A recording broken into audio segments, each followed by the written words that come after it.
Hi friends, అందరికి happy Sunday. So మీ ఇంట్లో ఏంటి ఈ రోజు? మా ఇంట్లో అయితే చూడండి, టిఫిన్ చేస్తున్నాం. 11 అవుతుంది. పూరి తెప్పించుకున్నాం వేడివేడిగా బయట నుంచి.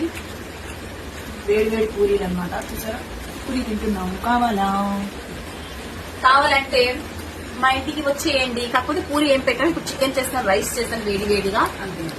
సో అది తినడానికి వచ్చేయండి మా ఇంట్లో. సండే స్పెషల్ మా ఇంట్లో చికెన్. వర్షం వస్తుంది, నా కొడుకుని పొద్దుంచి తీసుకున్నా అంటే ఇప్పుడు వెళ్ళి తీసుకొచ్చినాడు.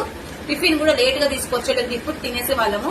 వర్షం ఎలా వస్తుందంటే బయటికి వెళ్ళడానికి వీలు లేకుండా వర్షం వస్తుంది. ఈమె ఇందాక ఎగిరిపోయేది ఫ్రెండ్స్, గట్టిగా ఇట్లా పట్టేసుకుందని తెలుసా, చూపించాము నీకు. చాలా పెద్ద గాలి వచ్చింది, నాకు భయం వేసింది. ఇంత లావు ఉన్నా గానీ నేనే ఎగిరిపోవాల్సింది. చూసుకోండి, మీరు మాత్రం జాగ్రత్త. ఆమె ఎగిరిపోతా ఉంటే నేను పట్టుకున్నాను కదా, నాలాంటి ఫ్రెండ్స్ మీ పక్కన ఉండొచ్చు ఉండకపోవచ్చు. నేను కాబట్టి ఆ పక్కన ఉన్నాను కాబట్టి గట్టిగా పాటేసుకొని పీటేసుకున్నాను అనమాట. చూపించమ్మా దాన్ని.